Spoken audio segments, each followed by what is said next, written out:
Okay, you know what? I think what we might do, chat, is jump into the JCS criminal psychology world. So basically, this is a collection of like older footage from police interrogations, and like putting together a story of like a crime that happened. You know, like a murder, etc. Usually a murder.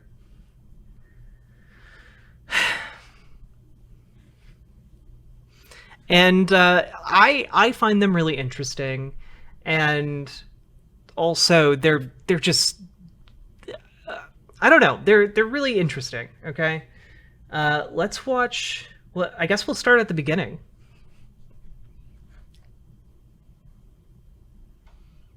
I shake so hard. My ex got me really into the JCS videos. I should have broken up with him when the people being interrogated started reminding of him.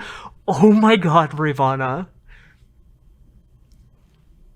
Yeah, by the way, if any of the people you date ever remind you of the people you see in these videos, yeah, you need to get gone. Yeah, get yourself a drink or a snack, bundle up in some blankies, and yeah, let's do it. I'm excited. Here we go. So I believe that all of these are TOS friendly.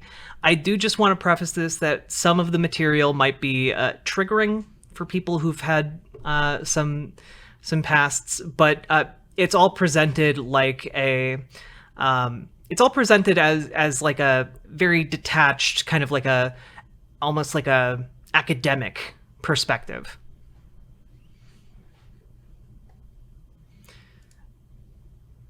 Shortly here. After the Frederick Police Department received a call from Nicole Atkinson, the best friend of Shannon Watts. She had arranged to drive Shannon into town that same day for a pregnancy checkup, but there was no answer when she knocked at the door, nor any response to her text messages or phone calls. After noticing her shoes were still at the front door, she became concerned and called 911. Nicole? Yes. Okay. What's I going think on? so, Archangel. So my friend, we were out of town for a business trip this weekend. All right. And I dropped her off at 2 o'clock this morning. She's 15 weeks pregnant. She wasn't feeling well, and she had a doctor's appointment this morning at 9, and I told her to let me know if she needed me to take her. She's got 2 little girls. I've called, I've texted. Her car's in the garage. Her shoes she wears every single day are right in the front door. Yeah, it's true crime stuff. But also it has a lot of insight into how like police do things. You seen your neighbors today? Also, as far as I can tell, this series is a really great example of why you want to shut the fuck up until you get your lawyer, okay? No? Okay. What's Chris's phone number? Chris's phone number is... Hey, Chris, Officer Coonrod for the police department. Pretty good. So, do you have any idea where your wife is? Right. Well, my concern is her car's here. They're saying she is diabetic. I don't want her... If she's upstairs and can't respond. Okay. About how far out are you? Okay, alright. He said like 5 minutes. It's not a sure sign of guilty conduct, yet the fact that Chris made the officer wait for his return would have most likely alerted some minor suspicion. In normal circumstances, a husband receiving a call from the police saying they were concerned about the safety of their pregnant wife and children, in most cases, would have given them permission to immediately kick the door down. It's a truly somber awareness to know that the man stepping out of the car had only a very short time ago dumped his infant daughter's bodies into an oil tank and buried his pregnant wife in a shallow grave. Oh my god. What? Scott, how you doing? How's it going? So this is the only vehicle she would have?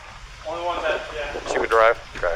The familiar routine for anyone checking for someone's presence inside a house, whether it be an emergency or otherwise, is to immediately call out to them for instantaneous reassurance. Chris remains silent, but instead feels the need to examine his wife's car before subtly sneaking through the internal garage door. He then disappears for 1 minute and 7 seconds before letting the neighbors and police officer inside. Only Chris will know what he carried out during that time period, but it's safe to assume that his curious behavior was not going unnoticed, made evident by the unsettled gaze of Nicole as he... I'm sorry, how are you, like, so calm, like immediately after murdering someone, you know? Like, it's wild to me.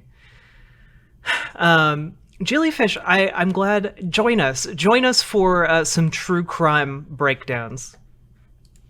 He opens the door. Mind if I come in, Chris? I There am were doing multiple well key today. moments captured been from inside busy the as house, hell. which may not have been noticed immediately by the officer, but would have no doubt been gathered by forensics upon further investigation. The most overt peculiarity was Chris's interaction with his phone. The guise of his thumb movement would have given the impression he was texting someone, which would have seemed very peculiar, as the normal response would be to frantically call people rather than text given the circumstances. Hindsight gives us a clearer picture of Chris's introversion, which is that he was most likely using his phone to avoid eye contact and progressive dialogue with the officer. What time do you leave the day? What time to leave there? Come No, here. Usually between 5:30 and 6. Alright. And was Shannon here then? Yes. Yeah, she's still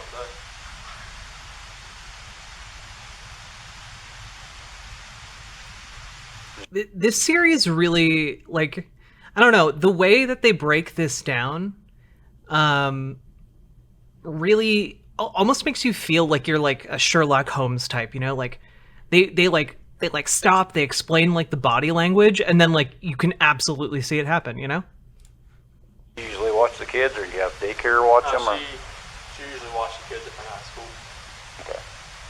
You guys having any kind of issues, marital issues, or? We're going through separation. You are? And how's that going?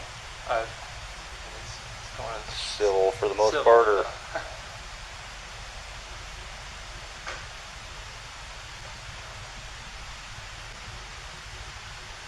Additionally, That we is are super presented with the weird. subtle cues of Chris's forethought cover story, being that his wife simply ran off with the kids after a breakdown in the marriage.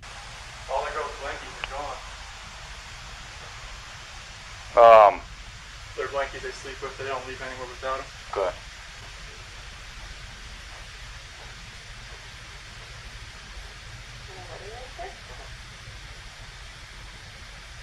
There's only one there next to his brother. Takes up the hair. The rest of Chris's conduct could be analyzed and dissected in various ways, and it would be easy to pick at certain oddities in body language and link them with signs of guilt. Yet, without the hindsight we have now, his behavior could just as easily be linked with an innocent man who is understandably concerned and frantic over the disappearance of his family. His very conservant neighbor, however, had the perceptual advantage of knowing Chris on a semi-personal level, and could analyze his kinesics in a far more accurate manner than the police officer. You just want to go talk to him? I'm going to get his info real quick. No. Rocking back and forth. He never brings his stuff in and out of the garage ever. Right. To be completely honest with you, my wife and I were kind of wondering when she was on vacation if something happened, because I've heard them full out screaming at each other at the top of their lungs, and he gets crazy. Damn, dude. Damn. Getting called immediately by the neighbor. The neighbor just like, boom. Yo, he did those kids in, okay? Pretty recently. Yeah. He doesn't look worried. He looks like he's trying to cover his tracks. He's normally quiet, real subdued. He's over here telling you 3 times what he took out, what he did. He's very, he never talks. So the fact that he's over here blabbing his mouth makes me kind of suspicious. This was just after the moment he had shown both Chris and the officer. Yeah. By the way, guys, this is like the first meeting, you know, like in a game of Among Us, you know, this is like somebody hit the buzzer and this guy's like, he did it. And now everyone else is like, oh my gosh, yeah, like, you know, I don't know. Jack, why? Surveillance footage of that same morning, capturing only Chris leaving the house after loading multiple unidentified things into his truck. But yeah, we can pick up cars coming this way. I get anything coming this way and making this turn. So, and usually at night I pick up the cars pulling a U turn. So, unless they pulled right here, Yeah. but I would have caught her walking out.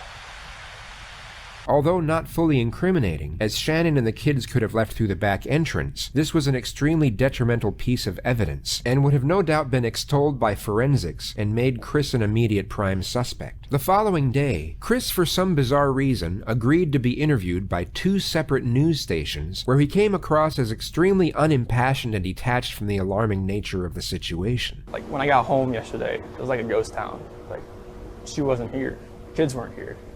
I have no idea like where they went. Right now it's you got K9 units, the sheriff's department. Everybody's like they're doing their best right now to figure out like if they can get a scent. If she wasn't here, like where did she go? Like once I got here, it was like, all right, who can I call? I called her 3 times, texted her about 3 times just to say, you know, what's going on? Like if she's vanished, like I want her back. So God, I want those kids back. So this bad. guy thinks Right he's now, I so don't even wanna smart. just, like throw anything. He thinks he's so smart. He's like galaxy braining it right now, you know?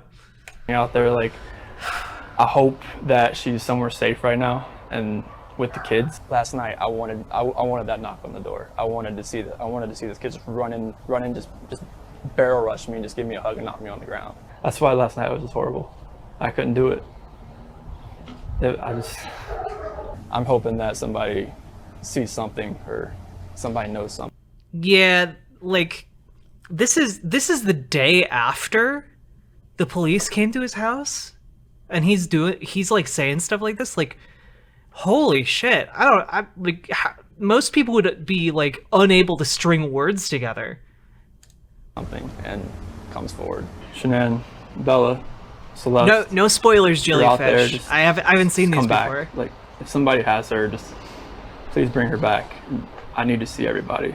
I need to see everybody again. This house is not complete without anybody here.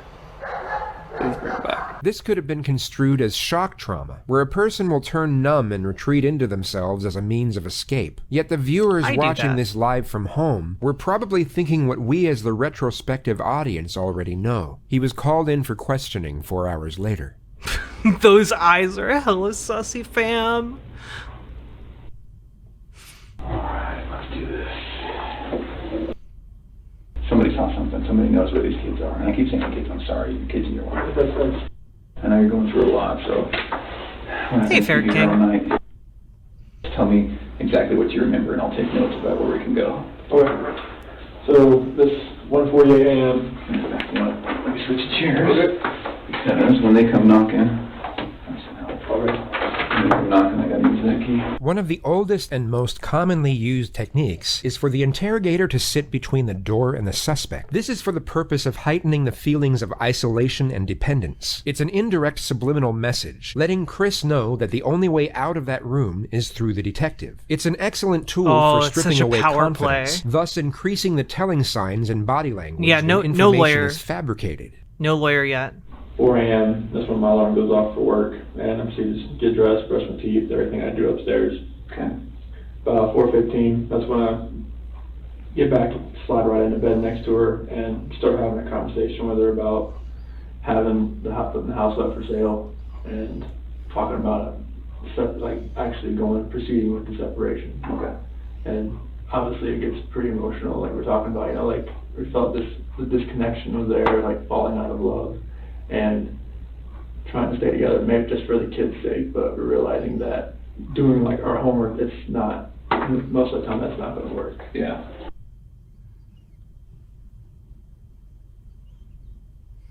So that's when I got home, I opened the garage door and we went inside the house and looked everywhere, Shanann, Bella. Yeah, like Draco Wrath, that's the internal tension, I think, of these videos. Fuck the police, but also fuck people like this, like, also, I don't know. We'll see. Celeste, nowhere to be found. Shanann's wedding ring's on her nightstand, her phone's still on the couch, her purse is still there, the medicine for the kids is still there, the car seats are still there, and there's no sign of them anywhere. Okay.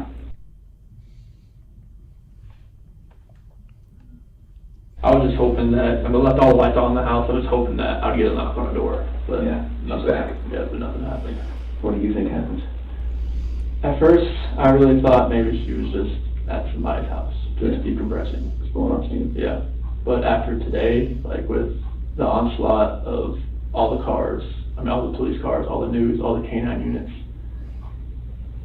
it's making me lean the other direction about someone. Also, Soka Dragon, thank you for the follow the other day. You know, I appreciate that. And thank you for coming back. Took her. Okay. But it's just, if someone took her, it would have to have been someone she knew. What a fucking Because liar, dude. There's no sign of anything like being disturbed, broken. Mm-hmm. But like that's the way I'm leaning now. At first I thought for real she was just decompressing somewhere. I thought she was safe.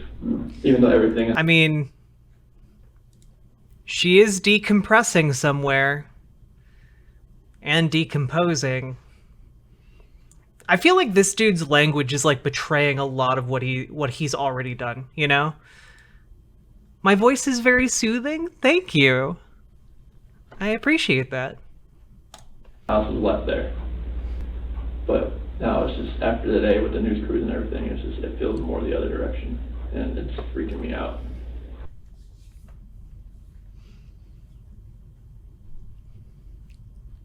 On that night, I woke up early that morning, I told her like the disconnection it's there, like it's not going away. Like the connection we had in the beginning, it's not there anymore. It's like I don't feel like the love we have is there anymore. Okay. And it's just like I don't feel like, if we want to stay together for the kids, I'm not sure if that's going to work. Like bringing That's another, what you told him? yes, Okay. like having another baby, bringing us into this relationship. Do you think this is going to work with us being together, or separation? I think is going to be the best possible route for us. And that's when like all the crying and everything proceeded. And it was very hard just to talk about that. But I needed to do it face to face. Okay. And I needed to see her face like while I did it. I couldn't Jellyfish. I needed to be That sounds great. face to face and be able to see her and know that she was going to be at least reciprocating back to me. Oh, what did she say? She said that she wanted to kind of work on it, but if that's the way I was feeling, then she respects that. Okay. 1 p.m. I'm now on my way home to check. Jellyfish, there should be like there shouldn't be any gore. I don't think there's any. I think this is all TOS friendly, as far as I know. Is that just because you're worried based on the conversation with Nicole? Had the police contact you by then? No. Okay. 2, I arrived. Sorry, go ahead. But Nicole said she was probably going to call the cops. Okay. All right. Now, so it sounds like Nicole's pretty worried. More worried than you.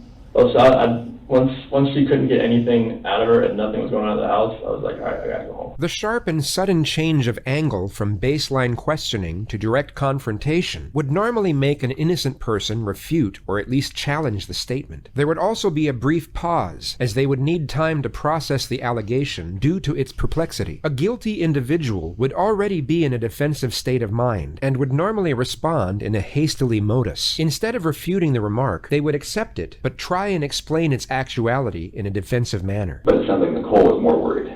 Yeah, because if she doesn't text me, like I understand that, like sometimes that happens. Okay. But for her not to get back to her direct sales group, that was very unorthodox. Okay. So then they're at home. Oh, okay, yeah. police You know, officer that's there. fair, Jellyfish. Then walk me through that. So as we go through the house, we're Do all you immediately go through the house? I open the garage door and I just go into the house. I'm looking. Like I just go in the garage door and I'm looking. Is the police officer saying, "Hey, let me talk to you for a minute"? No. No. Okay. No. What's the vibe like? I go up there, shake his hand, but I'm like opening the garage door at the same time. Okay. And then I go through, and then they're waiting at the front door. I go in, open that up, and then they come in. Oh, so they didn't go in the garage door with you? Okay. Well, they went in the garage. They didn't come in the way I did. All right. So then everybody goes in. I think that was at 4 o'clock. That's when, because the officer went over to the neighbor's house to see if he saw anything, and Whose idea was that? I think it was the officer because Okay. he just went over there.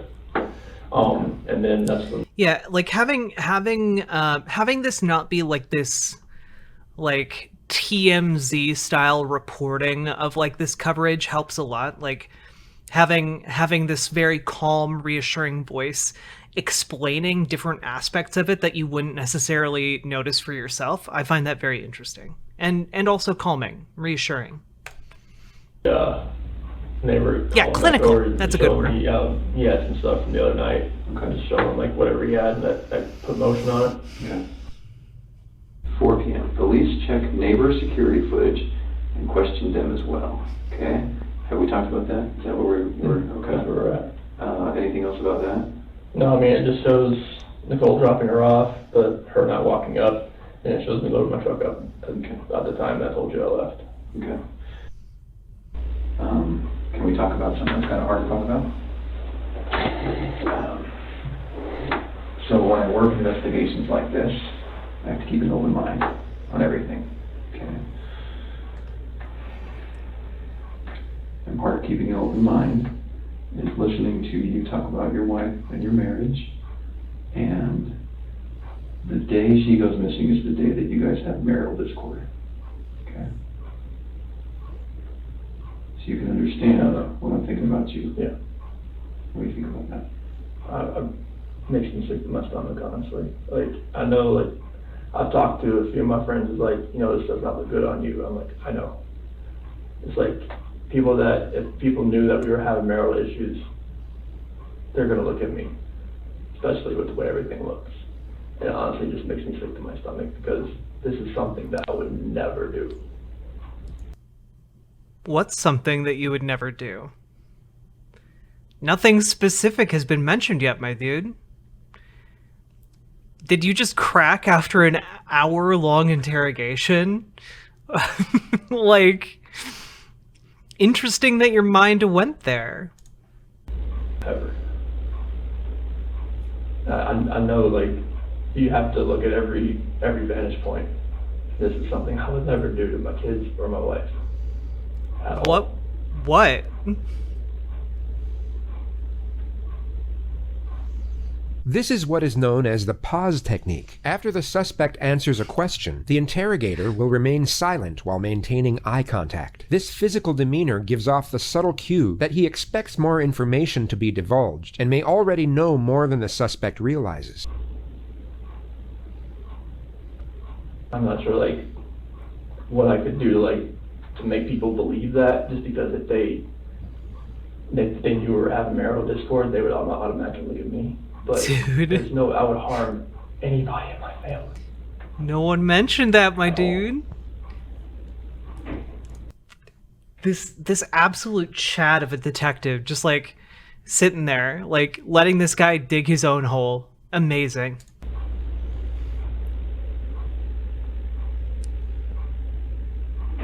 I know we were having marital discord, and we had that conversation that morning, and then she goes, we have no idea where she is, or the kids. I promise you that I had nothing to do with any of that.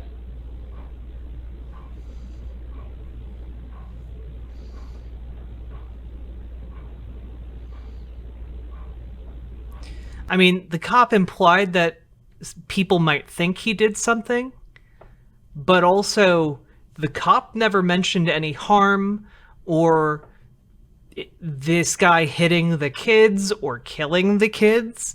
Like this guy just assumed what the cop meant and then filled it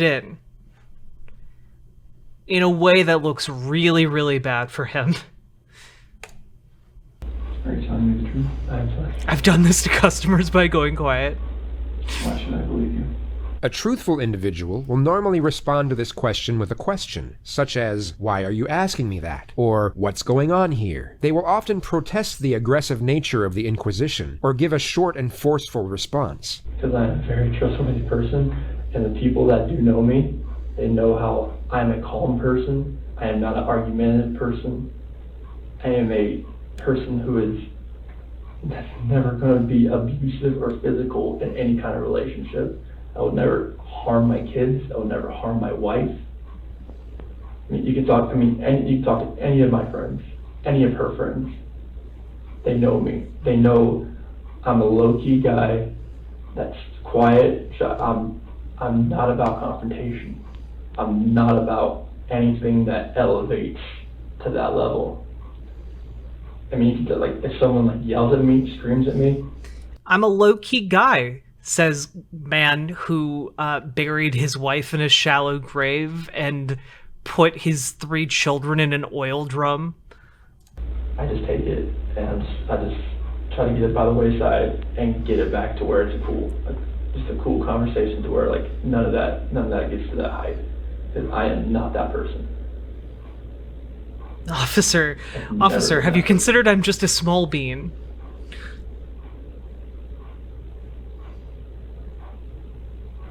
Two, the third was a fetus. Oh, irked.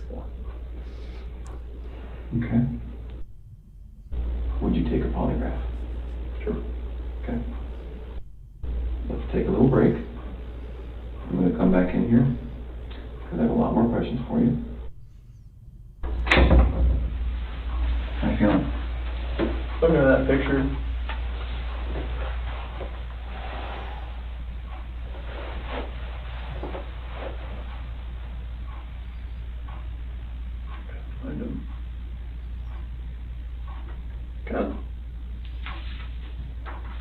Yeah, like, I don't know, like, I feel like if I was married and I had kids, like, I would be beside myself in an interview like this. You know? Like, who like, has their wife and 2 kids missing, and then, like, just, like, calmly reacts to it, you know? Like, I do a lot of, like, internal retreating, but, like, there's only so much of that you can do before you break down, you know? This is definitely not one of those places where men are socially permitted to cry. Oh, definitely one of. Gotcha. I thought you said definitely not. Yeah, no, you are absolutely... like, honestly, even by action movie standards, you are permitted to cry when your wife and children go missing.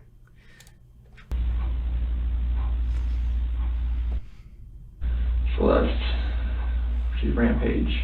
She's always the one that's gung-ho. She's always the one that's just like, she's off. She's either go or sleep. She's always the one growling. She's always been, she's a tiger. Bella, she's the calm, the mothering one. She's the one that's always, you okay? You okay? You fine? Okay. She's See ya, Ava Grills. She's the one that favors me more, and Celeste is the one that favors Sinan more. Was the one. Past tense, my dude? Past tense? I mean, maybe I'm a stickler for the English language, but that's super sussy, Baka.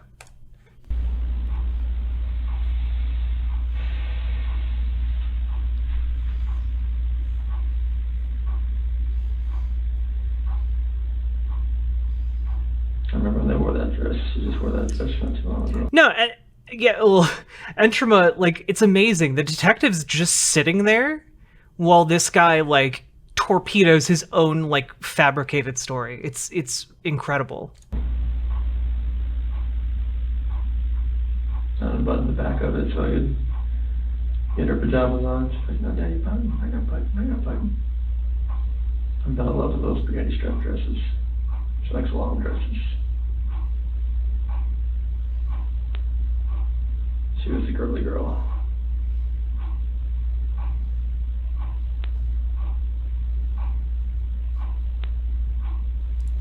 We taking an intermission for this important PSA? Yes. Mark and Craig, Pop Brothers at Law. We've been warning people, if you are working for an unlicensed dispensary, an illegal dispensary, and it gets raided, you need to shut the fuck up. If you shut the fuck up, you have a good chance that we can make the case go away. Case in point, 3 employees of an illegal shop were busted during a raid. 2 of them said, oh, I'm just volunteering here. The 3rd guy shut the fuck up, and the DA did not prosecute the guy who shut the fuck up. They can't prove what you were doing there. If you're a customer, patient, walked in to go to the bathroom, they don't know. You got to shut the fuck up, and it's Shut the Fuck Up Friday, so review the script. What do you say when the cop first pulls you over? Why'd you pull me over? And when he keeps asking questions? Not discussing my day. And they ask more questions? Am I being detained or am I free to go? And if detained, what do you say? I invoke the 5th. And then what do? You shut the fuck up. Shut the fuck up Friday. Never answer questions when the cops ask. Have safe holidays. Tip of the day.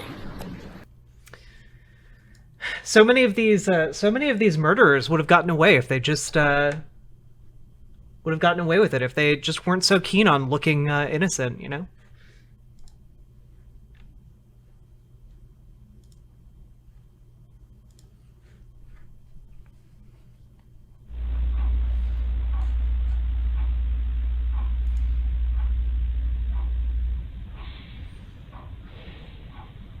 I'm gonna find them, right? I need your help.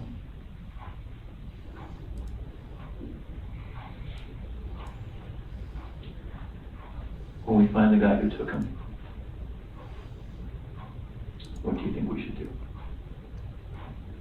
This is what is known as a behavior-provoking question. An innocent person will usually give what is known as a draconian response. They will immediately respond with the harshest sentence possible for the crime they are falsely being accused of committing. A deceptive individual... Oh yeah, no, like, and Draco Rat, that's the thing. Murderers are fucking stupid. Almost all of the time, they make mistakes and they get caught up in their own lies. Will often give an equivocating response. This means that they will fragmentize and divert from the question to a certain degree, as a means to avoid responding to the query in its entirety. They're going to come home safe, correct? When you find the guy. When we find the guy, they're gonna come home. Life in prison would be that's what I would think with 2 kids that are involved. What if he hurt them?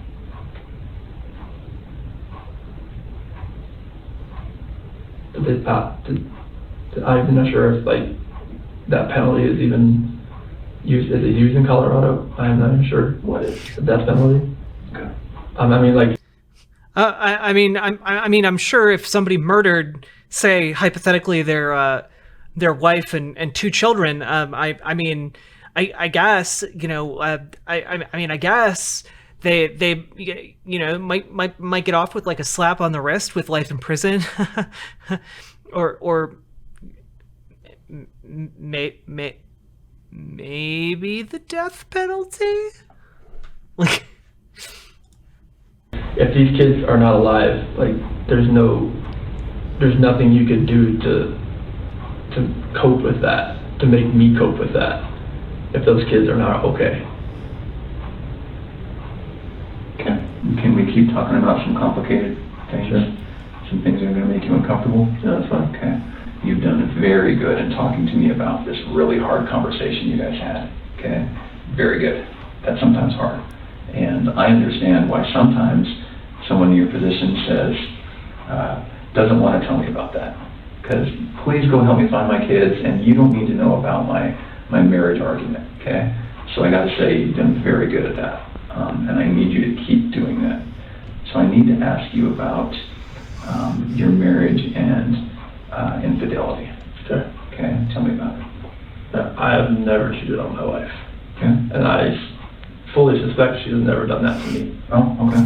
The interrogator was already aware that Chris was cheating on his wife with a woman by the name of Nicole Kessinger. He had handed over his phone earlier on this interview for what he thought was for the purpose of going through his and his wife's mutual contacts to look for potential suspects. Judging by this is in the murder biz what they call a whoopsie daisy. Chris's bold-faced denial, it's safe to assume he deleted all of his correspondence with Nicole beforehand. Yet he was most likely unaware that the FBI have programs that can recover every single piece of digital exchange sent from a device, even long after it's deleted. Highly trained investigator over here, right? I see pictures of you from a few years ago, and I see you standing before me now. Okay, you've gotten pretty fit. Yeah. Okay. You can imagine when guys start cheating or want to cheat, that's what happens. Yes. So tell me about it. But I did not cheat on my wife. Okay. What do I do to help you walk out of this room and not look like the person who's responsible? You have to trust me. I had nothing to do with this act of like evil cruelty, whatever has happened here. Because my love for these two girls. This dude cannot shut the fuck up about the horrible crime he committed. And my wife, like, Which is I good, want don't get me anything to wrong. happen to them. I've never wanted anything to happen to them. No matter if me and my wife separate or not, or divorce or anything, I never wish harm on anybody, on a human being in general. Okay. Like, just seeing that picture, like, I need them, I want them just to run through that front door and just grab me, or just just tackle me, knock me to the floor, bust my head, I don't care. The amount of love I have for my family is exponential, and it's never gonna die. And I want them back. Okay. I have to have them back. I have to have them back, he says with absolutely no intonation in his voice. When you walk out of this room, Wait, did he say barrel me? Wait.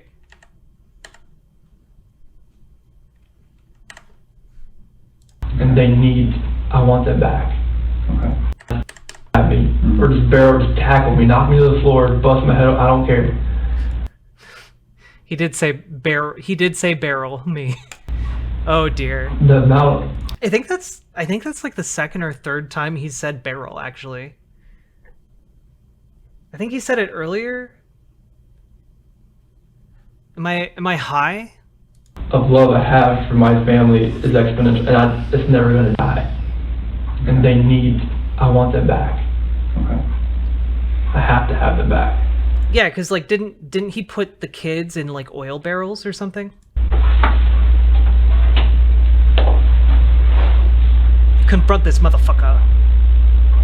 When you walk out of this room, there's nothing I can say to a room full of police officers that's going to convince them that you have nothing to do with this. I know. You know what they think. I know all that. Yeah. Here's a guy who didn't call 911, who woke his wife up at a ridiculous hour because he was so guilty about something that he had to get it off his chest and say, I don't love you anymore, I'm leaving you. That didn't go well. Okay, so what happened? She told me she wanted me to wake her up before I left. That's why I didn't just wake her up, like, just to tell her this. Like, I woke her up. That's what she wanted to do, and we talked. Like, usually at 4 a.m. I wake up, I go down and work out. This day, I wanted to talk to her. You wake up at 4 a.m. to go work out? Goddamn fitness junkies, man. Like, I wish I had that kind of motivation to do anything. Jesus.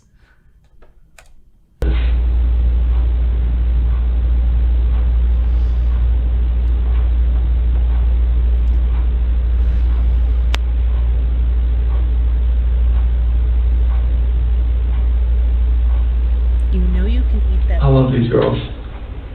I love these girls so much. And this picture right here, Celeste and Bella, those are my life. I helped make those kids. There's nothing in my life that means more to me than these kids.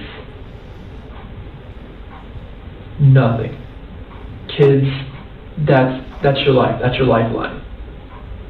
That's everything. Like, you make kids, they come first before anything. Kids, spouse, family. That's what it's always been.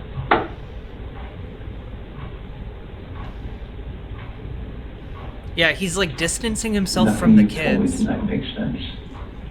Nothing you told me tonight feels like the truth. You eat it. This is what a lot of dogs like eating rawhide. Can we start They don't over? seem to want it. Sure. Tonight's been pretty intense, I can imagine. How are you feeling? I slept like 2 hours last night, so I'm like running on empty right now, but I can see it. So why don't I do this? I'm sure you don't mind if we take a break for the night. I'm sure that you are feeling some of the pressure from me. Okay? I'm going to commit to you that we're not going to stop working until we find them. Okay. Okay? And I want to commit to you that there is going to come a time when you're going to feel this pressure from other people. I'm not the only one who thinks that there's a possibility you have something to do with this.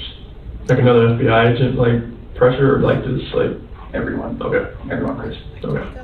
The interrogator is clearly receptive to Chris's anxiety and endeavors to amplify this emotion before ending the interview. He wants to inflate Chris's apprehension as much as possible for the looming polygraph test that approaches the following day. Tonight when you go home, one of two things. I don't know. I think people get scarier than Chris, because Chris is kind of a dumbass. You're going to pass out because you're so tired. Okay? Same. That's probably not going to be what happens. Your head's going to go racing. Okay? So tonight when you lay down and your head starts racing, there's going to be things that come to your mind. Okay? This always happens. Always. It's very natural. You're going to say, I wonder why he asked me that. Okay? You're going to say, screw him. How dare he accuse me? Okay?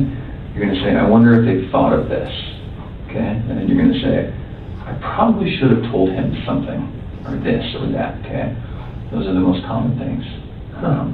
When those thoughts come to your head, I want you to call me. And those are beautiful kids. Those kids have a good dad, and I know it. I just see the picture. It's on my phone. Yeah. It's a better one, but it's just. I'm sorry too. But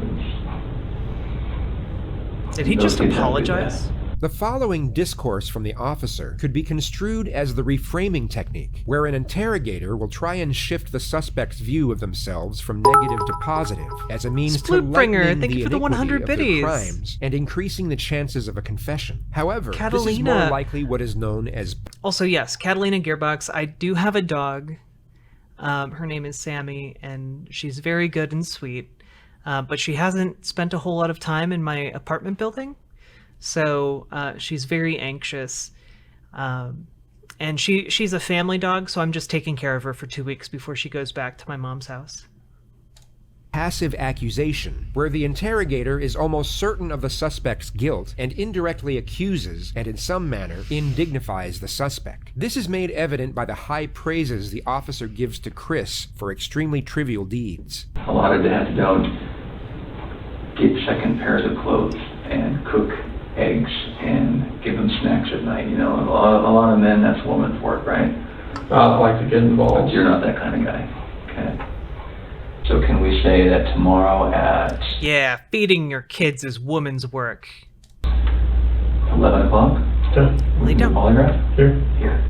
I appreciate you coming in tonight. Mhm. All right, give me a few minutes. This is Tammy. Did you meet Tammy yesterday? Elgin Torin, thank you for gifting a tier 1 sub. That's super poggers of you, and I appreciate it very much. No, it's Okay. okay. Always Tammy. Hi, Chris. How are you? Sit on this? Yep, I know. I'll explain what that is here in a little bit. Oh, whoa, you granted a tier 2 sub. Thank you so much.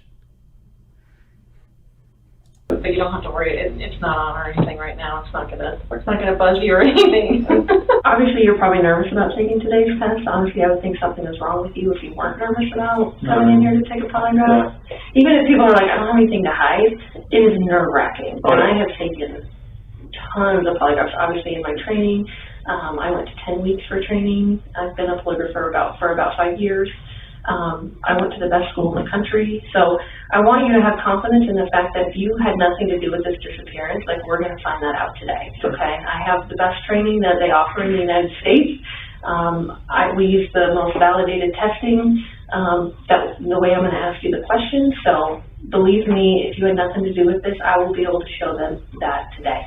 This is Yeah, no kidding. No kidding. Psychological pressure disguised as reassurance. It's not a routine procedure during the pre-test phase of a polygraph exam, yet this technique will be used when the suspect's guilt is almost conclusive. Polygraphs are not a foolproof system, and they can be beaten, but with a heightened state of anxiety, it becomes considerably more challenging and unlikely. On this occasion, the polygrapher distinctly applies this technique for maximal effect. There's actually only two ways you can fail a polygraph, okay? The first way would be if you fail to follow my instructions.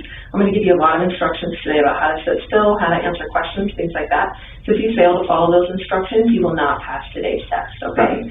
The second way would be if you choose to lie to me today. You know, if you did have something to do with their disappearance, it would be really stupid for you to come in and take a polygraph today. Exactly. Right? Like, it would be really dumb. Like, she is extremely charming in the delivery of this information, I have to say. you should not be here right now sitting in this chair if you had anything to do with Shanann and the little girl's disappearance, okay? Yo, Helgina Torin, thank you so much for continuing your gift sub. But yeah, everything flourished from there. Like in 2011, I proposed to her over in Ocean Isle Beach. Congratulations, that was one of the stupidest things that I've ever seen anybody post on the internet before. Congratulations, the bar is high cause people post lots and lots of stupid things, but your stupid thing was somehow the leader of the pack. I barely had a chance to go like this, and they moved me out of the way because she just like, you know. The polygrapher will also obtain the examinee's version of the facts regarding the specific issues under investigation. I was just hoping that I would get that knock on the door or a phone call or a text. I mean, her phone, they have her phone, like hopefully maybe it's a number I don't know. Hopefully it's like, you know, like a burner phone or some kind of like phone she bought, and she could just text me and call me like, hey, I'm okay. Something. Or just get a knock on the door and then the kids just run in. I miss like the kids like sitting at the dinner table and like having to tell them to eat their dinner. And, like, keep in mind, it's been like 2 days. Can we turn up the video? Sure. I miss them throwing their chicken nuggets at me. Like I just want to find them. I want them to come home safe. Like wherever they are, I hope they are safe. And I really hope they can just come home. Duchess, you've redeemed the blow a kiss reward. You lay down. You don't get a kiss. Only Duchess gets a kiss.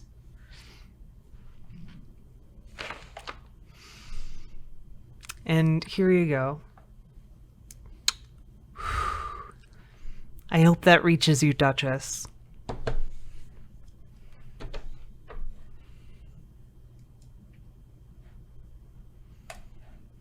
It makes me feel like, all right, maybe somebody has her that's not keeping her safe.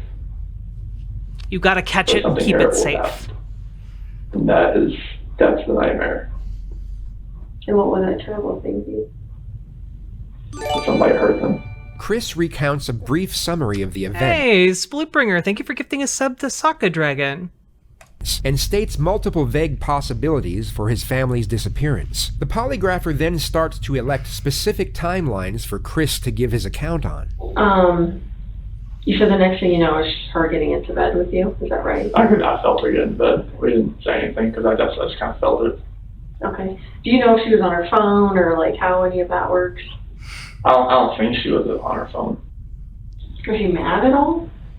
I mean, crying like she was, crying like I was. I mean, yeah, she was upset. But I mean, it comes with that kind of conversation. In the next moments, you will see another subterfuge of psychological pressure, this time disguised as routine questioning procedure. I know it's totally awful to think about, but what are ways, because I need to make sure that you know what I'm talking about, what are ways that you can make someone disappear? Hey, Lyra Bird, here's hoping. I mean, like, if you're talking about like what I've seen like on the movies, or like how people, if you read about other people, I mean, you hire somebody. Like a hitman? Yeah, yeah. I'm just being honest. No, but that's what I want. That's what I want, because I want you to go through all of these scenarios in your head Because I want you to know for sure what I'm talking about when I say that, asking you if you physically caused her disappearance. Okay, like you'd hire somebody, or you'd have somebody that would do it. I mean, it's like, it's hard. It's a hard question. And I know this stuff. It's a hard question to answer. Right. Because it had nothing to do with this disappearance. Right. But like, I don't even want to think about like, if you're asking like how I would do it, like anyone. Like how would anyone cause someone else's disappearance? I mean, you would. BRB. You would cause someone's disappearance by murdering them. Yes. Do you agree with that? Yes. So what different physical ways could you cause someone's disappearance through murder? You could stab someone, Stab someone, shoot someone, hit them with a blunt object. What else is there? I mean, use a weapon like gun or a knife. I mean, okay. You could.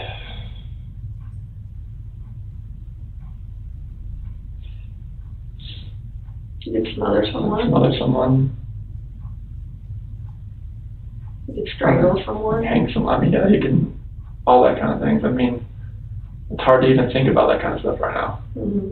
So you could strangle someone. You could drown someone. Yeah. You could shock someone to death. You could burn someone alive. What other ways can you think of? As far as like lure them into a trap, I guess. What do you mean? What? Like, like have somebody waiting like around the corner and like, Sure.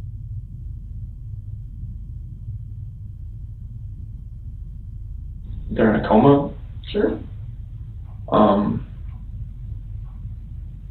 So if I ask you that question on the test, Chris, are you going to have any issue with that? About you physically causing going through every single one of those? Yeah, like that would be a way you could cause someone's disappearance. Okay. No, I can definitely, I can pass. I mean, you could murder them, you could kidnap them, you could take them to another country, you could, bury them in your backyard, you could do a million things. Yeah. As far as trying to conceal them. Yeah. Right? So that no one can find them. Yes. Because at this point, she's gone. So when I ask you the question on the test, I'm not asking you about guilt. I'm not asking you about, did you make her feel so horrible that she ended up leaving? I'm saying that you were the one that physically caused her to disappear. Okay. Either by murder, kidnapping, all of those other things that we went through, okay? You want me to list all those? No. You're just going to say no to that question. Okay. Right. When I ask you if you physically caused Shanann's disappearance, your answer should be what? No. Right. So do you have any issues with that at all, and have any question about what I would mean when I was? No, that's totally. I just going through all those. That's a lot to really think about. Right. Trying to figure out that was. I'm gonna have you take a bathroom break. We've been in here quite a while. So you're going to be taking what's called a directed lie polygraph.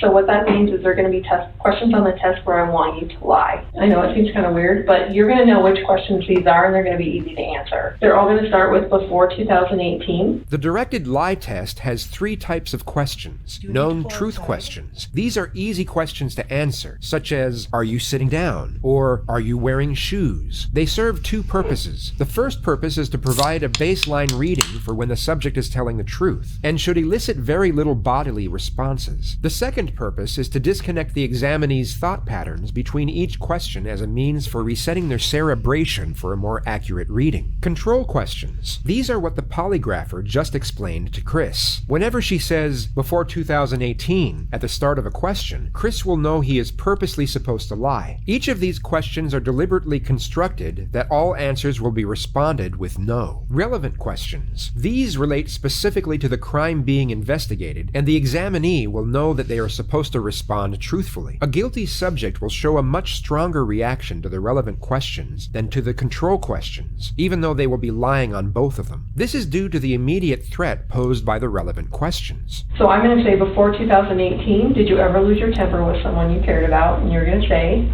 no. Because you're telling a lie. Awesome. The trick, no. Isaac and Animate, the trick to passing a polygraph is to use an anal butt plug. Okay? You need to, like, you need an object in there to strengthen your sphincter, okay? The test is about to begin. Please remain still. Did you write the number 1? Oh, I'm sorry, Eric. Did you write the number 3? No. Did you write the number 5? No. This portion of the test is complete. Please remain still while I take the instrument out of operation. Okay, you can relax. And feel. This is the last time the polygrapher will have any correspondence with Chris before the real test begins. She gives him an initial compliment in a reassuring tone. You did great. You remembered to lie and everything. That was awesome. This momentary boost in his Spootbringer. Yeah. confidence is then abruptly ripped away as he receives the following information. So, you obviously are a really bad liar.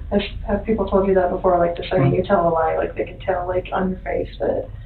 Because the second you lied to the number 3, true. Like, I don't know if you heard me clicking, but I like turned down the sensitivity because you were starting to go off the page. So that is what I need to see as a polygrapher, because that tells me that you know it's wrong to tell a lie, and you're actually having a significant reaction when you lie. So that is awesome. So thank you for being a horrible liar. No, that's a good thing. That's a good thing. We don't want to be good liars. So thank you for being a horrible liar.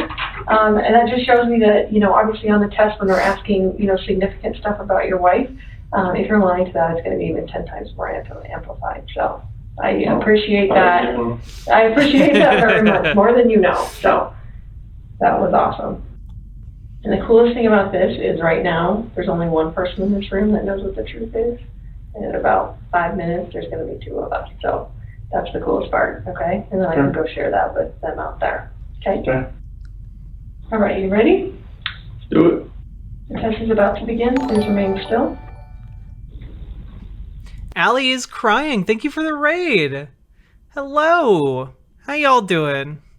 We're just reacting to some criminal psychology.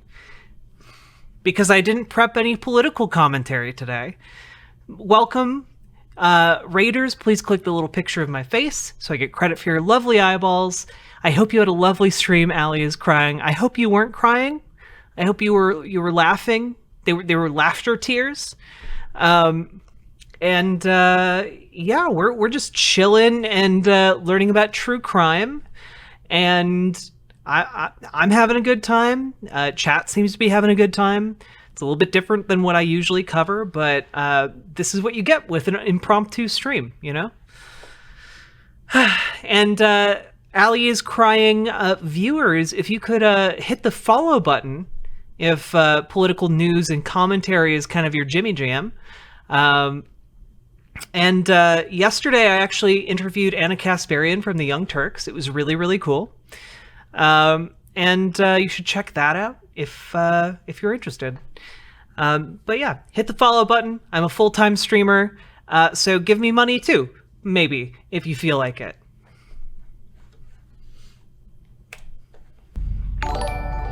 Allie is crying. Thank you for the follow. Do you understand I will only ask you the questions we have discussed? Yes. Regarding Shanann's disappearance, do you intend to answer all of the questions truthfully? Yes. Wait, I just realized his wife's name is Shanann? Like shenanigans? No one's... That... Shanann? That's not a name. It's the first part of a word. I am concerned about this. Noir Lambert, thank you for the 300 biddies. I really appreciate that. Is that not Shannon said with an accent? No, Shanann is not a name anymore. Oh. Shananana. Yeah, she got into some shenanigans one too many times. Ayo. All right. Yeah, please pass the shenana. Yes. Before 2018, did you ever lose your temper with someone you cared about? No. Did you physically cause Shanann's disappearance? No. Were you born in 1985? Yes. Before 2018, did you ever say anything out of anger to a loved one? No. Are you lying about the last time you saw Shanann? No. Are you now in the state of Colorado? Yes. Before 2018, have you ever wanted to hurt someone to get even with them? No. Do you know where Shanann is now? No. This portion of the test is complete. Please remain still while I take the instrument out of operation. All right, how'd you feel? Same with all of it? I think it was the same through everything. For ya. I'll be right back. Okay.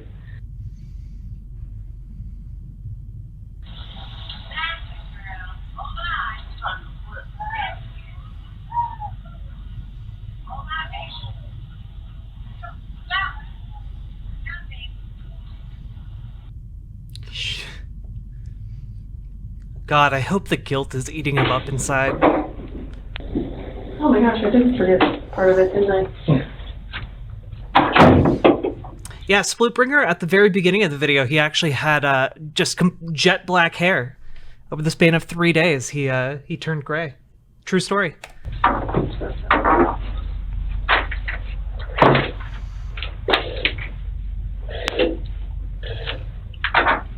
So I brought Graham in here because we want to talk to you about the results, okay?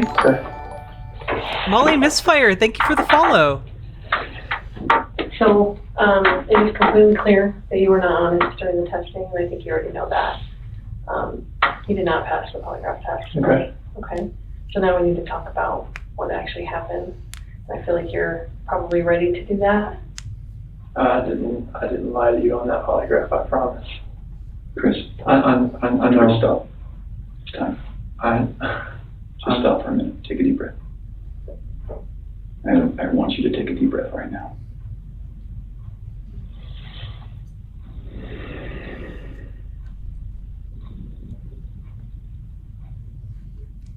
Damn, these cliffhangers though.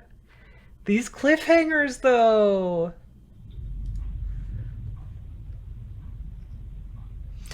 No, you're not a polygraph, I promise. You're not a cliffhanger. You're a dog. Dogs can't hang off of cliffs. You lack the opposable thumbs. Evolution did you dirty. But I need you to lay down. I know you want to snuggle. I know you want to snuggle. But you gotta lay down. There you go. Chris, Hey, Weird Beards. I know. Stop. It's time. He hasn't asked for a lawyer yet. For a minute. Take a deep breath. I want you to Moonshine 909, thank you for the follow.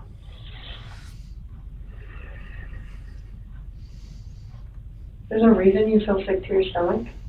And when people hold stuff inside, it makes you physically ill.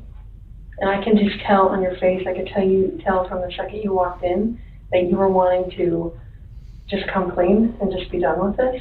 This is a technique known as social exchange, an interpersonal persuasion strategy in which the interrogator provides the suspect with a psychological reward in return for the information they need. In this case, she's trying to convince Chris that the alleviation of mental weight is a worthy trade for a confession. She does this in a manner that protects his self-esteem by giving him appreciative reinforcements. And I appreciate that because you knew sitting down in that chair that you weren't going to pass today.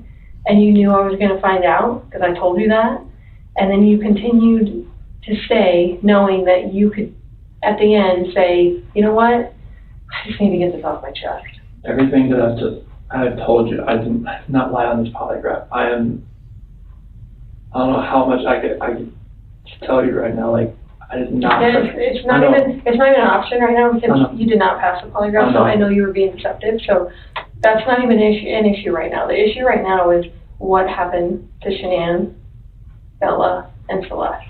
The following tactic is called the Futility Technique, a building block to induce a sense in a suspect that any resistance on behalf of their cause is futile due to the overwhelming evidence against them. This was one of the coolest things about all of these like interrogation tricks is like you can know them and they're still gonna work on you. Like they're still gonna make you feel all these things, you know? I think that's interesting. Not the case, as polygraphs are not admissible evidence, and Chris was in fact still free to leave at this point. Oh my gosh. Right now. Correct. Okay, so let's talk about that. I know you want to tell us. I can see it in your face. Holding this lie in is going to do nothing for you. I know this. Like, Okay. I'm not, like, trying to, like, cover things up, like... Yeah, but you kind of are, because it's normal. This is no longer an interview to collect information. The steps of asking questions and receiving answers is over, and the interrogators are now in the process of leading the suspect into a state of mental exhaustion. The detectives will attentively watch for denials and stop them before they can be voiced. Hey, Letting the J-Bolt, suspect happy deny his Thanksgiving to you guilt too. will only increase his confidence and prolong his cerebral stamina. Normal people would do that. Normal people that make a mistake initially are going to go, I don't know what you're talking about. I didn't do anything.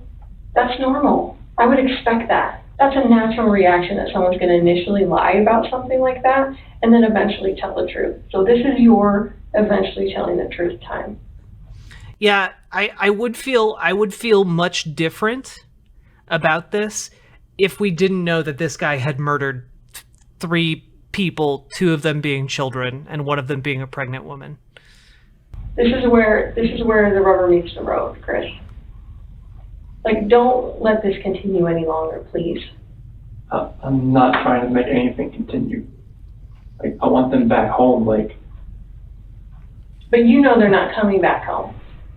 You know that. I don't know in the back of my head. I hope they come back home. But you know they're not. Chris, Tammy and I are confused, okay? And here's what we're confused about. I told you that we've done some work overnight. Yeah. I told you that we've got a lot of leads, okay? That wasn't a lie. We know a lot more than you think we do, okay? The dossier technique is a... I would also think that maybe this is more fucked up, except that he's free to leave at any time. Like in this situation. variant of the futility technique, the only difference being that the detectives are far more cryptic and often deceptive about the evidence they have. This will hint at things in a vague manner for the purpose of escalating a... This is why you shut the fuck up. ...suspect's uncertainty. Where are they? I don't know where they're at.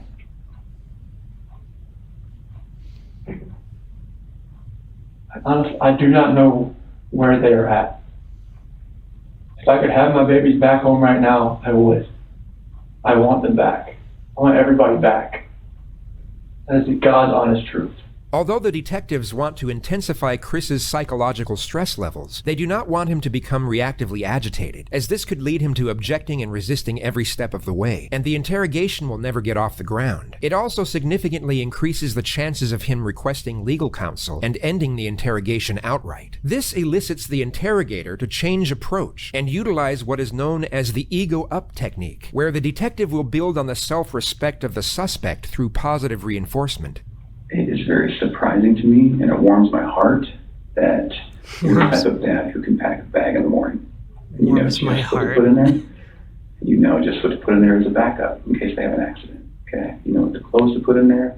You know what they have for breakfast. You know what they have for a snack and a dinner and a nighttime snack.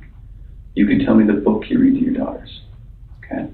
You'd think so, Paul Squall. But you are here today lying about something else. So we need to talk about that, okay? About your daughter. I know. And this is very good. I saw her, took my breath away, and I'd never thought in a million years that could happen. I know. I never felt that way about anybody in my lifetime. Mm-hmm. I'm not proud of it. She accused me of it. I denied it.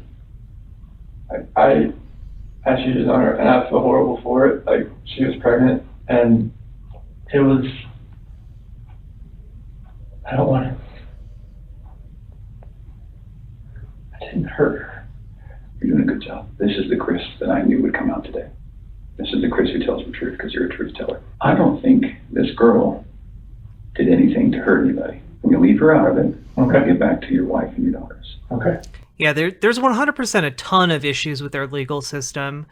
Like the way cash bail is used to keep poor people locked up, ruin their lives, which is 100% a way that like people confess to doing crimes they didn't commit because they just need to be out of prison to make it to work the next day, you know? There's a lot of fucked up stuff. So just a reminder, if you're ever in a situation like this, shut the fuck up and get a lawyer. Where are they? That I do not know. That was what I was holding back. Like, I didn't know, like, what... Exactly, I calm know, like a Chris. Tom. Exactly, calm like a Tom. In the interview today, you weren't asked about infidelity. You were asked about... I was holding back from last night. That's when not you why talked. you failed today. That's not how that works. Here's the challenge that we have. We knew about Nikki, and so we didn't need to ask you about her in the polygraph. We just didn't need to, because we knew, okay? And so that's why we didn't ask you, because we already knew the answer, okay? We're very, very worried about your daughters and your wife. I am too. This should have been the happiest time of your marriage. Okay? You and Shanann. This should have been the happiest time. She's making a little money, she's making good money. Yeah, yes. Honestly, step one, don't kill your family. It's a pretty easy step to not do. You're making great money. You both have a job. You have beautiful kids. You have a beautiful house. You're in Colorado. Clean air, good people. Okay? And on top of that, you look pretty good now. You're pretty fit. Okay? This should have been a time in your marriage where you guys were happy and thriving and productive. Okay? And I believe You're gonna get a lot more fit in prison, boy. that Shanann's the reason none of that happened. This is called the how and why solution, a technique that allows the suspect to admit a lesser act and blame the victims, while at the same time minimizing the crime and motivations of his actions. I believe that she's a controlling person. Maybe doesn't listen to you as much as she should. Drake, Lyra Bird, if we had the Friday song every day, it would make the Friday song less special. I think that she can do whatever she wants and you can't. Okay? I think if you were to go to a restaurant, she would order whatever the hell she wants. And as soon as you order a nice steak, she says, whoa, buddy, that's because you're a good person. And I think that she started on the path to leave the marriage. Okay? It's ironic that we're talking about you and Nikki. I think that she was the one who started on that path first. What do you think about that? I wouldn't have thought about Okay. The other thing I think is interesting is, even though she is that type of person that's controlling, doesn't listen, does what she wants, is walking away from her kids, here you are defending her. Because to your core, you want to take care of the people you love.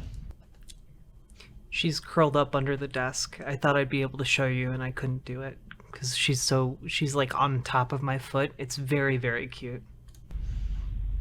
Okay. And that's the reason why we want to give you an opportunity today to just help us find them. Okay. Chris, right now your dad's outside. He flew across the country to help you. Okay. You're lying to him.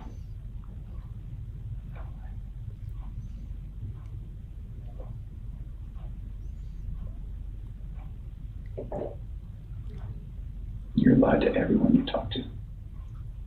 And they all bought it. Will you please help us find you? I just want to point out, I don't think they were using the polygraph as a way to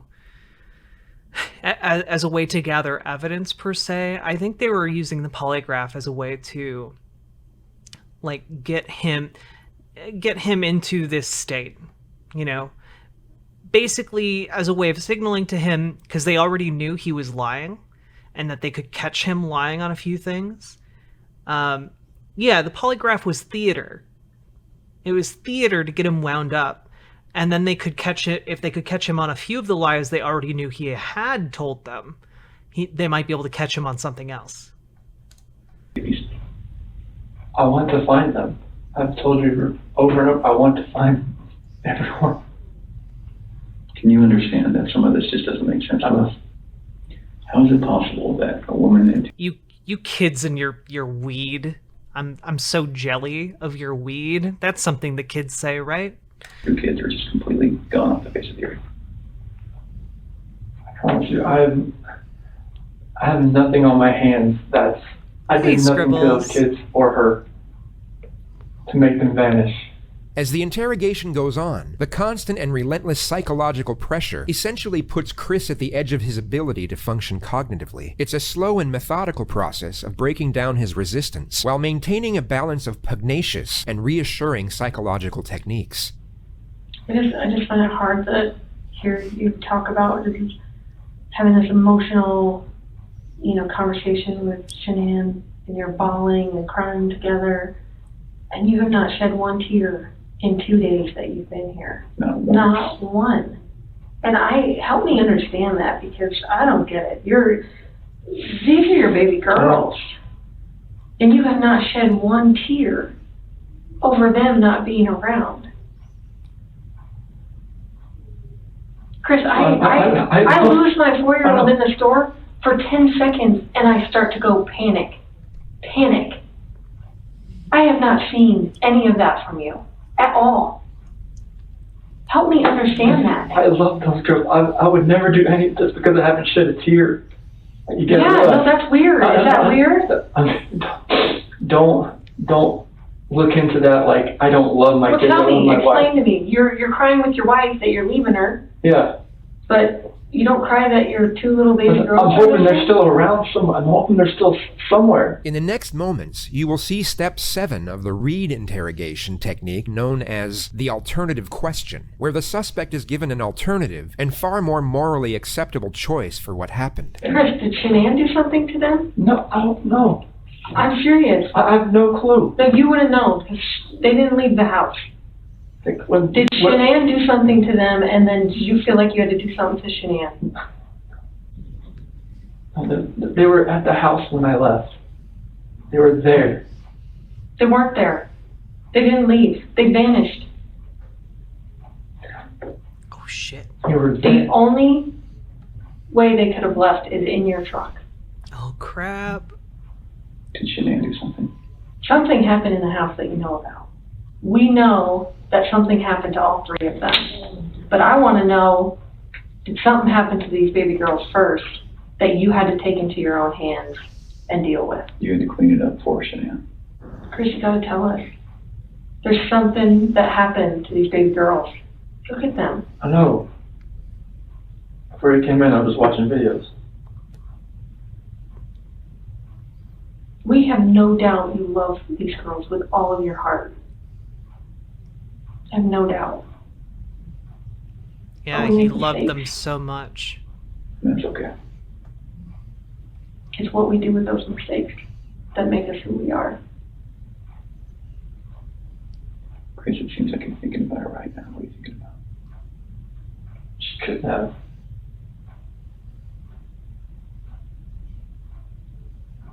I feel like you cleaned up for her. I feel like that's the type of guy that you are. Chris, this is a weight that's going to be on you for the rest of your life until we resolve it tonight. Unless we can talk about this more tonight, it's going to follow you forever. I promise you, when you start talking to us, you will feel better. Chris, we're giving you a lifeline right now. You need to take it. You need to reach out and take it. Chris, you took them out of the house with their blankets and their animals. And that's because you cared. That's what a caring dad does. And you either cleaned up after Shanann or you made the mistake. And I want to believe that maybe Shanann did it and you felt compelled to fix this so Shanann didn't look bad. That's what I want to believe. Holy fuck. But I don't know, you're not telling me that, so it makes me think the worst. Like, did you do that to all 3 of them? I did not do anything to these kids. Not do anything. What did Shanann do to them? Tell us, Chris. Chicks are crazy. Can I talk to my dad or something? Absolutely. Come. Do you want to bring him in here? No, I just can't talk to my dad. Like, I flew across the country. Hey, Chris, how about this? If we brought your dad in here, would you please tell him what happened? And you need to realize that your dad is not going to stop loving you no matter what you tell him. You are his child.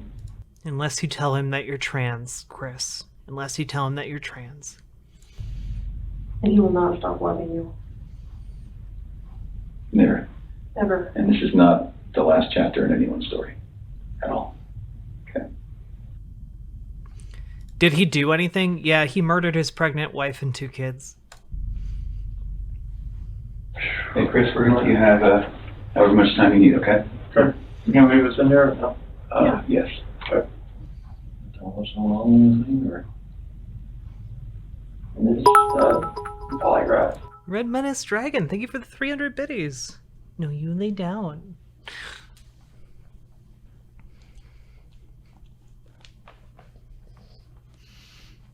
My dog heard me say the word shit and fuck, and she got worried, so she sat back up to comfort me. Yeah, you're a nice dog, aren't you?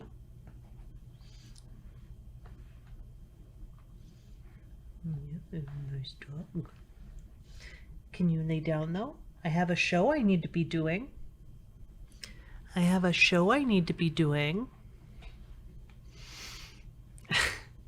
Red Menace Dragon, thank you for the 300 biddies. I really appreciate that.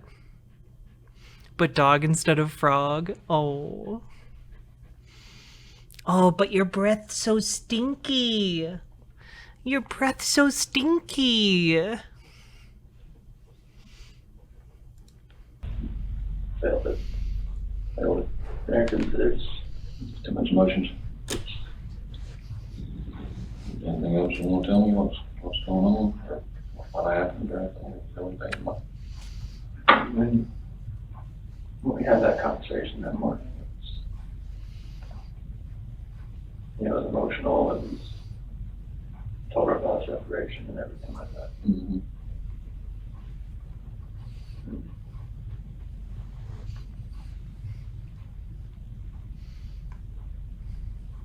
What happened after that? I mean, I went downstairs.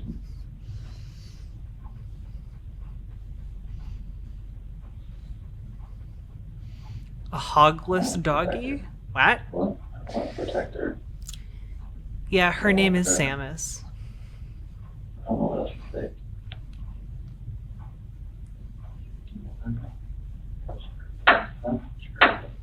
She heard him? Yeah. And well, no, I taught her. You heard her?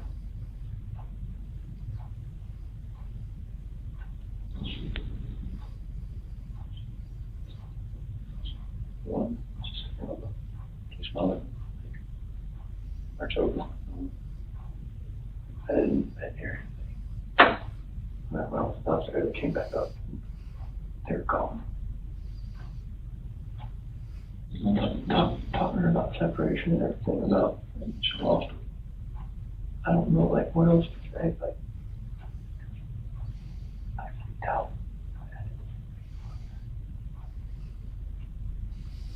Those are my kids. I heard like a little commotion upstairs, but I didn't think anything of it. I feel so bad for this dad. You know? Like, imagine your son is like being interrogated for murder, and then he just fucking lies to your face.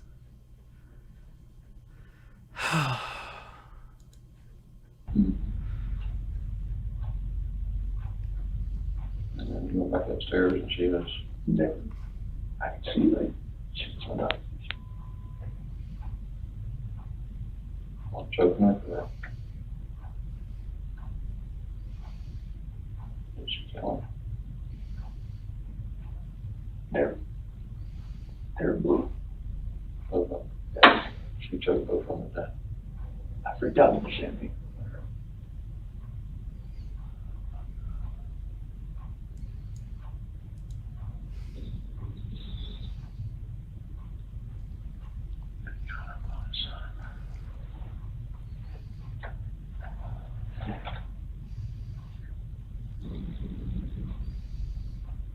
Damn, dude.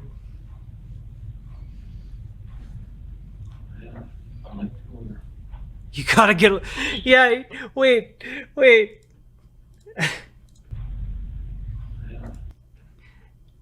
Dad knows. Dad knows about Shut the Fuck Up Friday. Dad knows all about it, okay?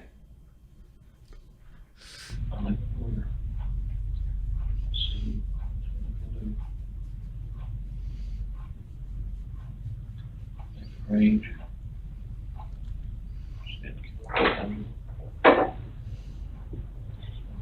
What's that?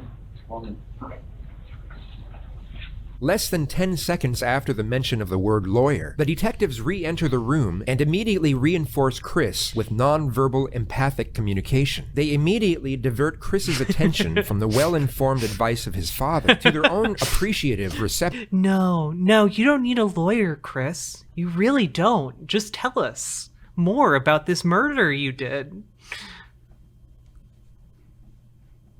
Of his contemporary admittance. Chris, help us work through this with you, okay?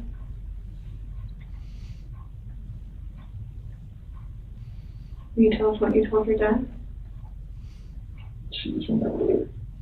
Yeah, Crime 1 Million knows all about Shut the Fuck Up Friday. On top of her. Freaked out. Oh yeah, no, Scribbles, he just confessed to like half the crime. I ran in there and got on top of her. What'd you do? Blue. Holding my babies. Holding my kids. What happened? In there. Who's she in?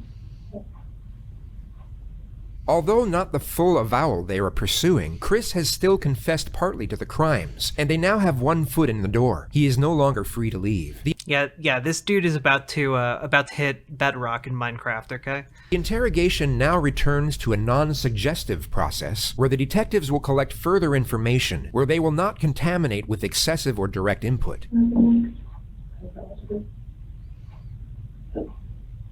have no idea what's going on. I'm shaking. Both my kids are blue and they're gone. So horrible for what I did. You know what to do.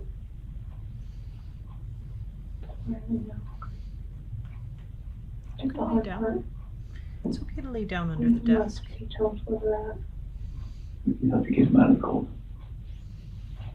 At that first location I went to that day. I don't know what to do. I know. I didn't know what to fucking do. Like, none of this made sense. Yo, Commie Brad, thank you for the 10 Tier 1 subs. I really appreciate it, and Sammy does too. Goodness. Thank you, Commie Brad. I really appreciate it. Holy shit. Thank you so much. Doggy is adorable. Yeah, this is Samus.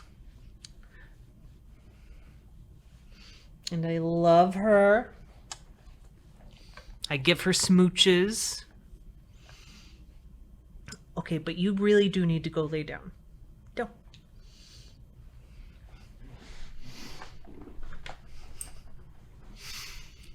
Does he later confess to killing the kids also? I don't know. I haven't seen this yet.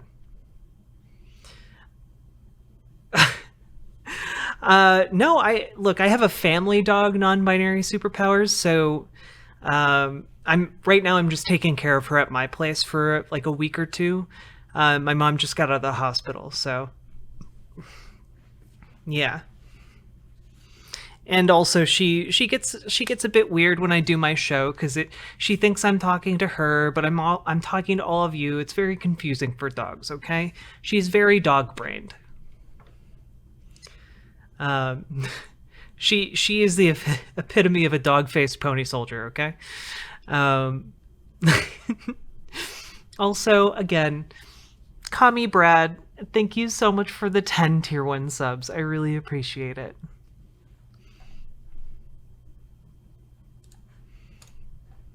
Why would she hit my fucking girls? I'm sorry. I know The only thing that bothers me is that she has a perfectly good bed right over here. You can see it behind me. There's even a new toy that I bought her on it, and yet she is laying down right here because she doesn't want to lay down on her bed for some reason. I don't know. Hey, Noam Chomsky. I know you came in today to do the right thing. Where'd you put him? Take him out there. In the truck. Did Shanann fight back at all? You did that? The rage that I had after seeing that, not much. I didn't know what else to do. I know. I didn't know what else to do. Thank you, Noam Chomsky. I'm so scared. I know. It's like, no, I just did this, and I just did that. What do I do? Right. You were in a tough spot. I mean, what can you do, right? Sometimes your body just kind of takes over and...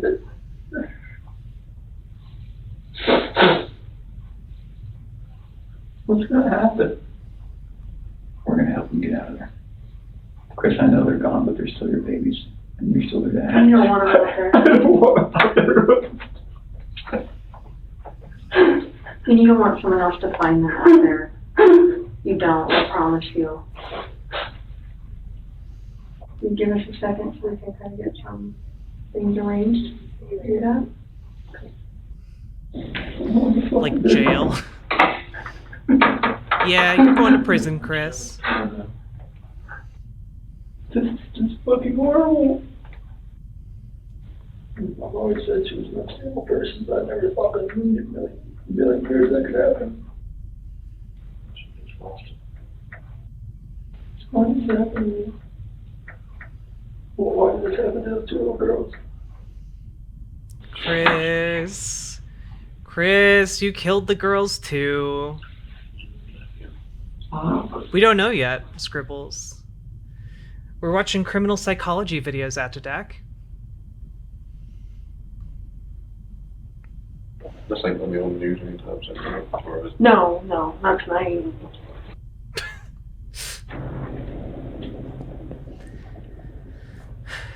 Yeah, the guy being interrogated killed his pregnant wife and 2 kids. They stated that up front, and then we've just been basically just been watching him attempt to cover it up. It's really fascinating. Yeah, no spoiler-reno, calm like a Tom. Whereabouts? The Shanann and the girls. That is for Shanann. Okay. And where are the girls at? Here. In these? So how did you do this out? I'm assuming that's under dirt. How did you take that? So it sounds like, it feels like to me, now we know pretty well how to go get them. Is there anything else we need to know?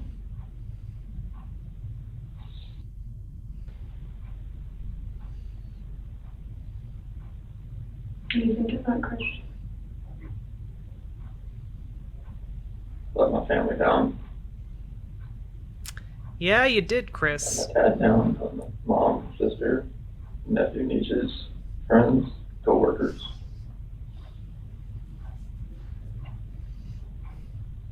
Can I ask you another tough question? You just get it all on the table. When you see Shanann choking, strangling Celeste, and you get her off of Celeste, do you think about calling an ambulance? I see you got in there blue and limp. I've never seen something like that in my life. She just lay over, nothing she wasn't moving at all, no gasp of breath. So, She was totally just blue. After the baseline information of Chris's version of events is gathered, he is now locked into an alibi and timeline of affairs that forensics will subsequently examine and dissect in ways so they can use it against him. The tone of the interrogation then reverts back from information gathering to a confrontational nature. So Chris, you've been doing this job for a long time. I know. I know a lot about psychology and as far as like what people are thinking. Most parents will never even want to fathom that their kid is dead. Even if their kid's stiff, blue in bed, I mean stiff like been dead all night, they still call an ambulance to see if someone can revive their child. True. And when the ambulance gets there and they're like, gosh, their kid's been dead all night, like there's nothing we can do. And the parents are like, why are you not doing something? What are you talking about? So that's what we're used to. So that's why I want you to explain to me like what was going on in your head and The rage I felt for what she did, it just took over. I would hate for Shanann to get a bad rap if she didn't have anything to do with it. You know, it's not fair. I know. It's not fair. There is no technical term for this approach, yet it's a clear attempt by the detective to interconnect to the suspect's sense of morality, which is always under the assumption that they have any. Like enough bad stuff has happened. Like we need to stop the bad stuff from happening. So you want to tell me the truth? That is true. So you're good with the public knowing that Shanann killed her daughters? I did not hurt these girls. Are you okay with the public knowing that Shanann? Yes, because I did not hurt these girls. Chris, I'm not sure I would do. Are you sure Shanann didn't catch you? No, my God, no. Don't get mad. But what it looks like is that you found a new life, and the only way to get that new life was to get rid of the old life. And I think that you killed these girls before their mom came home. Chris pled guilty to these exact allegations 2 months later. Like,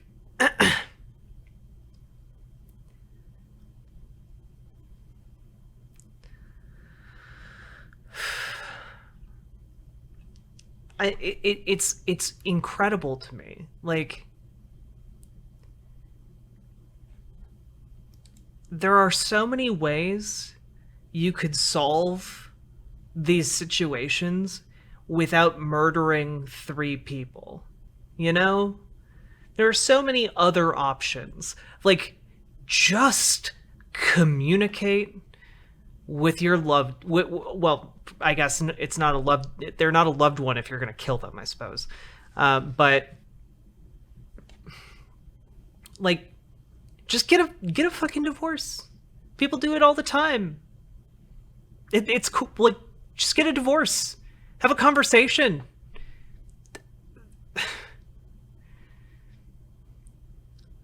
He didn't want to lose money in the divorce. Yeah, just say, I want a divorce or no custody. Or, you know what, there are even more cowardly ways out. Just, like pack up and leave one day. Say you're going for cigarettes and then never come back. Like, goodness. Yeah, not murdering someone is perhaps the easiest thing to do in the world. Yeah, exactly. Good night, Mithril Mist. That kills him now. That's what we're kind of left, that's what we have to believe, because it just doesn't make sense. I mean, to her point, if I walked in and my kid was decapitated, I'd call an ambulance, right?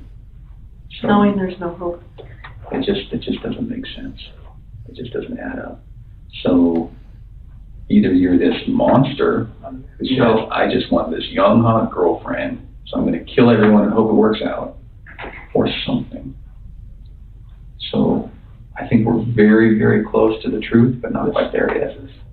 So if you're not that monster... I'm not a monster. So what's going to happen when their cause of death comes back to you? Or the girl's not going to? Okay. You sure? I'm 100% positive it's not going to come back to me. And what happens when a coroner looks and says it sees your fingerprints on their neck? It's not going to be my fingerprints. Okay. What's it going to be? It's going to be Shanann's. Why take their bodies out of the house and bury them? I was scared. I didn't know what else to do. Okay. Nothing.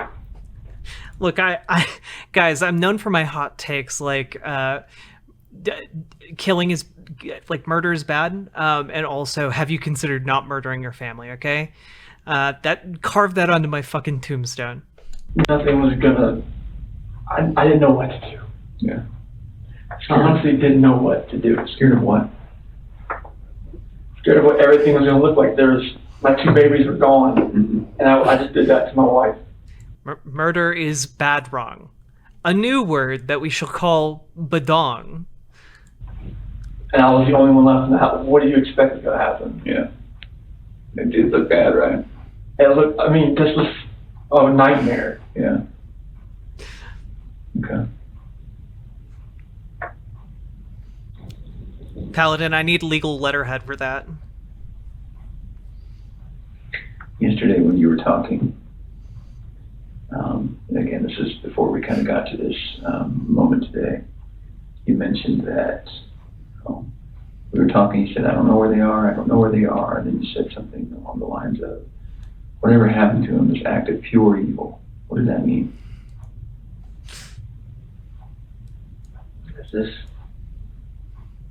It's evil that I saw when I walked behind Shanann and she was on top of CC. And then I felt evil for what I did to Shanann. Okay. Did I just reference Kung Pao? Why, yes. Yes, I did. We purposely trained him wrong as a joke. Hey, old snake twitch. So after we look at their bodies, we're gonna have a lot more questions. Things are gonna be different then. Guys, I think... Look, I know I keep interrupting, I'm sorry. I think about Kung Pao references almost daily, especially in reference to figures of the conservative far right, okay? Like, when I think of Dave Rubin, I think of Wimplo, okay? When I think of Ben Shapiro, I think of Betty. And there are a lot of other references that seem to map on pretty well to the film, okay? That's a lot of nuts. Oh, man. Tiger. All right. I'm glad I'm not the only person who's ever seen that. But if you're willing, we'd love to talk to you then too. Now that we know what we know, we're going to, I need to check that you don't have any weapons on you or anything like that. Do you have any weapons on you? Okay. We'll do that. We'll go to the bathroom. I'm not going to go in and stall with you, but I'm going to go. Okay, also, I know that nobody understands this reference, but sometimes when I'm like doing laundry or something, I'll just have the ventriloquist song come through my head. We are both ventriloquists who practice every day. I don't know. And Kung Pao, very underrated film. Trump 2024, baby. Let's see it happen. Wee. And then we'll come right back here and we'll make a decision about how the rest of the night goes. All right, so you might stand it up so I can check.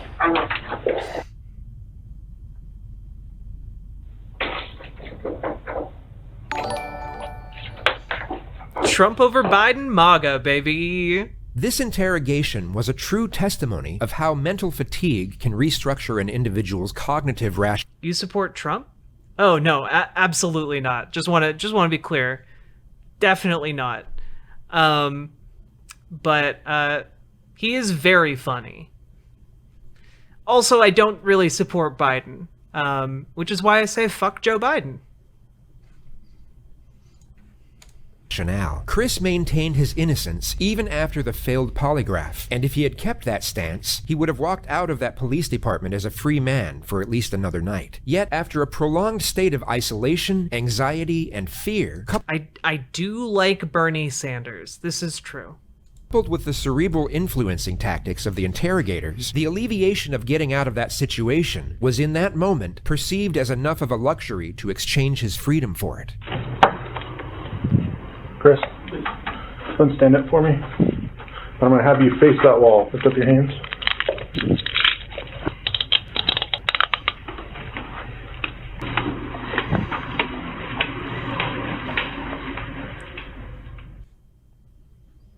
Oh wait, we missed the final bit. I'm sorry. I was too busy quoting Kung Pao.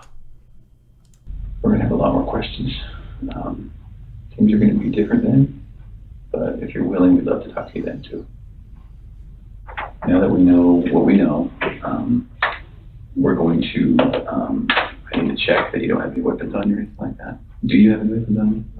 Okay. We'll do that. We'll go to the bathroom. I'm not going to go in the stall with you, but I'm going to go with you. And then we'll come right back here and we'll make a decision about how the rest of the night goes. All right, Shelley, you might stand it up so I can check.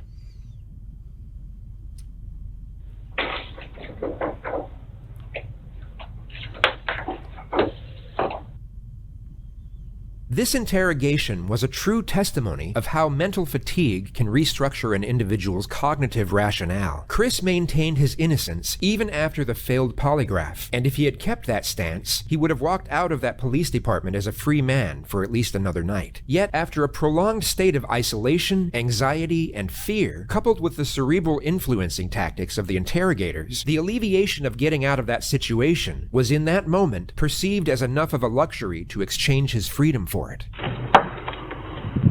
Chris, don't stand up for me. But I'm going to have you face that wall. Lift up your hands.